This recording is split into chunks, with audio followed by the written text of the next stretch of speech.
Қыздар, қалдарыңыз қалай? Сіздермен бірге әдеттегідей мен Гүлімәшім. Менің тапсырыс берген жүктерім келді. Сіздермен бірге көрейін деп осылай бейне жазбаға түсіріп алайын дедім. Қазір бірге ашамыз. Мен қазір телефонды қоя тұрып, мынаны қайшымен кесіп ашып алайын.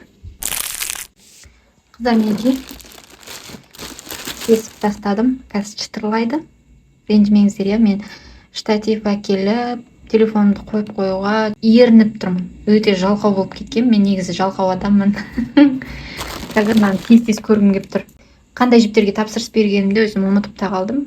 Бұны мен өзімнің ұлдарыма, жолдасыма және туысқандарыма тоқып беруге алған тоқыма жіптер. Көбінесе шұлық тоқитын жіптер бұның ішінде. Қазір бірге көреміз. Қазір шықырлайды. Кешіңіз.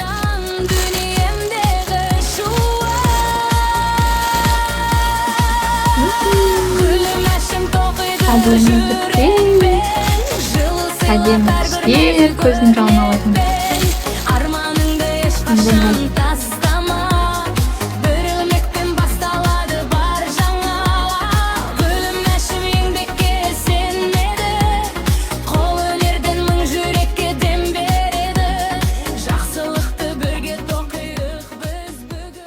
Алдым, макраме деген жіп алдым.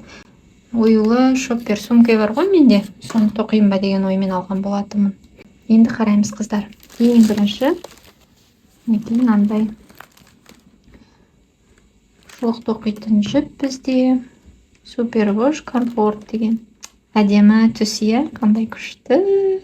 Күз кезінде лайықтап шұлықтарды тоқитын боламын. Қазір өте ыстық. Шілде айының бүгін 1-і. Шілде айы енді басталды. Алда өте ыстық күндер болады. Нағыз жаздың ыстық айы, шілде. Тоқыма тоқымайтын шығармын бұл айда. Бірақ ара-арасында тоқыманы сағынған кезде осылай тоқитын боламын. Бұл жіптен менде 2 ғой деймін. Мына жерде тағы да сондай 2 жіп берген екен бұдан. Мүмкін ұзын қонышты шұлық тоқитын шығар мүмкін бұл жіптен. Өте әдемі. Біреу жіп етіп қалды, қазір алып алайын. Неге осындай 2 жіпке үшіре қойып қояйын. Бұл жіптен 2 екен. Өте әдемі. Қыздар, менде терезе жабық тұр. Сондықтан мына жерде біраз қараңғылау болып, негізгі өз түсін бермей тұр. Барынша көрсетейін. Осылай көрсетсем өз түсі беріледі екен міне. Өте әдемі. Қатты ұнайды маған осы. Келесі жіп мінекей мынадай көк түсті аралас. Өте әдемі қанық түстер. Әдемі.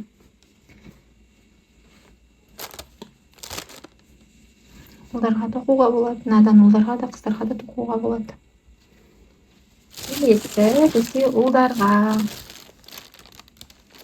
Негізі түстерді қыздардың түсі, ұлдардың түсі деп бөлу деген меніңше келмейтін сияқты. Әркімнің өзінің талғамына, қалауына, ұнатқанына байланысты кие береді ғой. Мысалы, мына жерде қара сор түстер араластырылып боялған екен. Бұны да мысалы қыз, ұл кие беруіне болады егер әдемі шұлық тоқылса. Мен бұны жолдасыма алдым, немесе ұлдарға тоқимын, көремін. Келесі қыздар.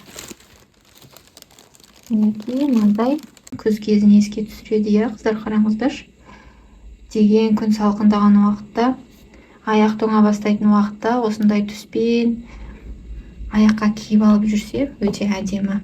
Жылулық сыйлайды аяққа және әдемі болып, бір өзіңізді ерекше бойыңыз жылып, күшті сезініп жүретін боласыз деп ойлаймын. Келесі жіп менде жасыл түстен таңдаппын. Бұл да ұлға қызға бола береді. Жасыл, бұл жерде қара, сарғыш, жасыл, әдемі түстермен үйлестіріліп боялған екен, қыздар. Мінекей, қыздар, менде шұлық тоқитын осыншама жіп келді. Қуанып тұрмын. Өйткені мен ұзақ болды шұлық тоқымай кеткеніме. Енді осының барлығынан әдемі шұлықтарды тоқитын боламын. Түрлі мен тоқитын шұлықтардың барлығы осы YouTube арнамда бар. Мені жазылмай қарап жүрген болсаңыз, жазылып алыңыз міндетті түрде.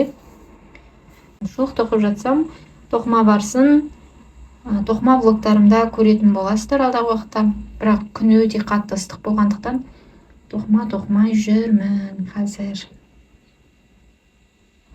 Аның бәрінен әдемі шұлықтар бұйыртса менің қолымнан дайындалып шығады. Шықырлайды, кешіріңіздер, мен алып алайын. Қарапайым жіптен ғажайып туады, сабыр еткен адамның бағы жанады. Бүгін үйрен, ертең өзгеге үлгі бол.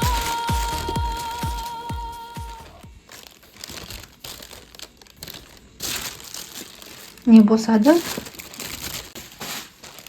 Тастаймыз. Мына жерде мен мынандай жіп, макраме деген жіп. Бұл жіптен мен ою салып тоқыған болатын сөмкеге. Сондай тағы да бір шоппер тоқимын деп осы жіпке тапсырыс берген болатынмын. Бұл жерде менде 3, 2, 3, 4, 5. Ал мынау ою тоқылатын жіп. Мынаны да түсін біраз қоюлау көрсетіп тұр. Мына жерде камера, телефон. Мен камерамды да қосқан жоқпын, телефонмен түсіріп тұрмын. Тез ашып көргім келді, және өзім жалғыз көріп тастамай осылай бейне жазбаға да түсіріп алып, YouTube арнама салып қояйын дедім. Мүмкін қыздарға ұнап жатса, мынандай әдемі шұлық тоқитын жіптердің түстерін көріп, қызығып, шабыттанып, сіздер де осындай жіптерге тапсырыс беріп, менімен бірге түрлі шұлықтарды тоқитын боласыздар деген ой болды. Мына жерде де міне менің кезекті оюлы шопперім бұйыртса осындай түсте тоқылатын болады. Міндетті түрде шеберлік сабағын қараңыздар, менімен бірге тоқыңыздар. Біздің әдемі ою өрнектерімізбен түрлі бұйымдар, киімдер тоқылуы керек деп ойлаймын. Әлем көруі керек, бір-бірімізді қолдап, осылай әдемі көңіл күймен қол өнерімізді дамыта берейік қыздар. Менің маңайымда өзі өте әдемі, сыпайы, биязы, пысық, білімді адамдар жиналады. Менің осы көрермен болып маған тіркеліп жатқан YouTube арнамдағы қыз-келіншектер де, мектеп оқушылары болсын, үлкен әжелер, апалар болсын, өте көрегенді, биязы, сыпайы, тәрбиелі, жан-жақты дамыған адамдар деп ойлаймын. Сондықтан сіздерге барлық жақсылықты тілеймін, өзіме не тілеймін, сіздерге де соны тілеймін. Өте әдемі осындай жіптерім. Көп емес енді мына жерде. 6 тоқыма жіп, бұл жерде шұлық тоқитын жіп болса, мына жерде оюлы сөмке тоқитын жіптер. Мынандай жіп мен бұрын алғанмын, мынандай алғанмын. Мынандай 4 түрлі, мына жердегі 3 түрін алмадым. Ал мына екеуі менде бұрын болған. Бұндай шұлықтарды тоқығанмын. Бұл жіппенде мен шоппер тоққан кезде жұмыс істегенмін. Тоқыған шопперлерім менде ұзақ уақыт ұстайды. Менің өзім сіңіліме де біреуін тоқып бергенмін. Үнемі ноутбугын салып бірге алып жүреді, және қасына көптеген ол отыра қалса кітап оқитын. Сондықтан кітаптарын да соған салып жүреді. Мықты жіп, созылмайды, жыртылмайды.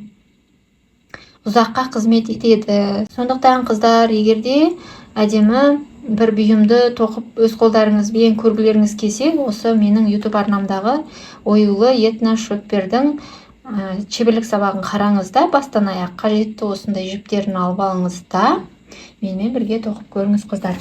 Мына жерде мен мына жіпті қаншаға алдым көрейінші. Бір